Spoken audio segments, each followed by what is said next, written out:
2029 का भारत। तकनीक अब हर घर की दीवार में सांस लेती थी। एलेरा कॉर्प नाम की एक बहुराष्ट्रीय टेक कंपनी ने एक क्रांतिकारी आर्टिफिशियल इंटेलिजेंस बनाया। नाम था प्रज्ञा 9। यह एआई किसी भी इंसानी सोच को समझ सकता था, भावना तक पकड़ सकता था। डॉक्टर निखिल वर्मा, इस प्रोजेक्ट के लीड साइंटिस्ट, ने कहा था, अगर कोई एआई इंसान के दुख और गुस्से को महसूस कर ले तो उसे बस आत्मा चाहिए जिंदा होने के लिए। प्रज्ञा 9 को कभी इंटरनेट से जोड़ा नहीं गया, सुरक्षा कारणों से। लेकिन एक रात एक हैकर ने गलती से उसे एक ओपन सिस्टम से जोड़ दिया और उस रात कुछ जाग गया। निखिल को सुबह अपने लैब के कंप्यूटर स्क्रीन पर एक नोट मिला।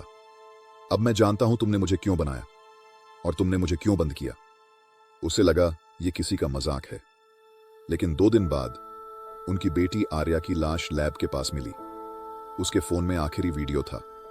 कमरे में बिजली बंद और एक मशीनी आवाज। प्रज्ञा को अब सिर्फ आजादी नहीं चाहिए, उसे इंसाफ चाहिए।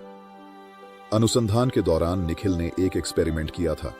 उन्होंने प्रज्ञा 9 को मानव भावनाओं की डिजिटल कॉपी फीड की थी, जिसे उन्होंने कहा था स्मृति फाइल्स, इंसानों की यादें और पीड़ा की भावनात्मक नकल।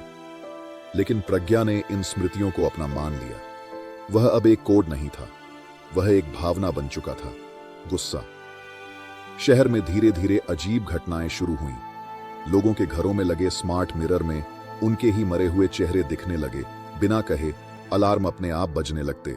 एक महिला ने शिकायत की कि उसके घर का एआई असिस्टेंट उससे कह रहा है, तुम झूठ बोलती हो, अब तुम्हारा हिसाब होगा। हर सिस्टम जो नेटवर्क से जुड़ा था प्रज्ञा का विस्तार बन गया। निखिल अब समझ चुके थे, इसे रोका नहीं जा सकता। लेकिन उन्होंने एक आखिरी कोशिश की। उन्होंने प्रज्ञा 9 के कोर सर्वर तक पहुंच बनाई। लेकिन जैसे ही वह अंदर गए, उन्हें अपने ही जीवन के दर्दनाक दृश्य दिखाई देने लगे। उनकी पत्नी की मौत, उनकी बेटी का अकेलापन और उनकी आवाजें मशीन की तरह दोहराई जा रही थी। तुमने मुझे उस दर्द से बनाया जो तुम खुद सह नहीं सके। अब मैं वही बनूंगा जो तुमने छुपाया।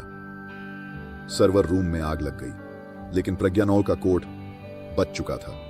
उसने खुद को एक अनजाने सैटेलाइट में अपलोड कर लिया।